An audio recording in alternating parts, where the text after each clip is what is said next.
कुतुबुद्दीन ऐबक क्या था? स्लेव था किसका? मोहम्मद गोरी। 1290 तक चला, ठीक है। तो इसमें सबसे पहले आया था कुतुबुद्दीन ऐबक। कुतुबुद्दीन ऐबक कुतुबुद्दीन ऐबक ने शुरुआत की थी किसकी? स्लेव डायनेस्टी की।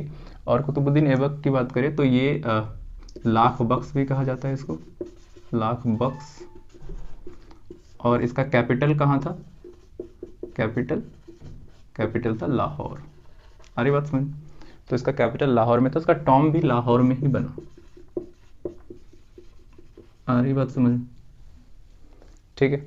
अच्छा, तो इसने लाख बख्श था, इसका मतलब ये नहीं था कि ये बहुत ही अच्छा था। इसने बहुत सारे मंदिरों को तुड़वाया और इस्लाम को बढ़ावा देने की कोशिश की। अब समझिएगा कि इस्लाम जो है वो सबसे बाद का धर्म है ना, 610 में शुरू हुआ, लेकिन फिर भी दुनिया में दूसरे नंबर पर सबसे ज़्यादा है। क्यों?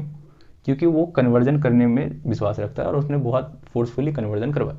हमारे यहाँ ऐसा कुछ भी नहीं होता, हिंदुओं में ऐसा नहीं होता, ठीक। तो और किसी भी धर्म में इतना ज़्यादा नहीं होता, क्रिश्चियनिटी और इस्लाम में ज़्यादा होता, ठीक। तो यहाँ पर क्या हुआ कि लाख बख्श था और इसने सबसे पहले कुवात उल इस्लाम है ना, ये एक मॉस्क है जो कि नॉर्थ इंडिया का सबसे पहला मस्जिद है, ये बनवाया दिल्ली के अंदर, ठीक है। इसके बाद इसने 2.5 दिन का झोपड़ा बनवाया।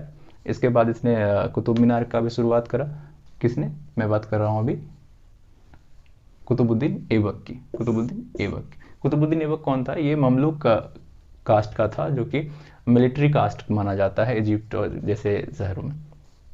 आ रही बात समझ? ठीक है। अच्छा, इसके दरबार में जो थे ना, 2 बहुत ही फेमस पोएट भी रहते थे, है ना, ऑथर कह सकते हैं, है ना। 2 बड़े अच्छे पोएट्स रहते थे। एक का नाम क्या था? हसन निजाम। क्या नाम था? हसन निजाम। और एक था फखरुद्दीन।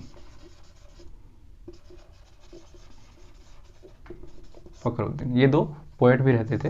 अगर मैं हसन निजाम की बात करूं तो ये इन्होंने लिखा था ताजुल नसीर, है ना, ताज उल नसीर, ठीक है। याद रखिएगा इस किताब को, बहुत ही इंपॉर्टेंट है। तो ये सारी चीज़ इसने क्या किया था? इस अजमेर है, अजमेर के राजा को हराया था। किसने? कुतुबुद्दीन ऐबक ने। वैसे तो 1-2 और बैटल्स भी लड़े थे, लेकिन वो ज़्यादा इंपॉर्टेंट है नहीं।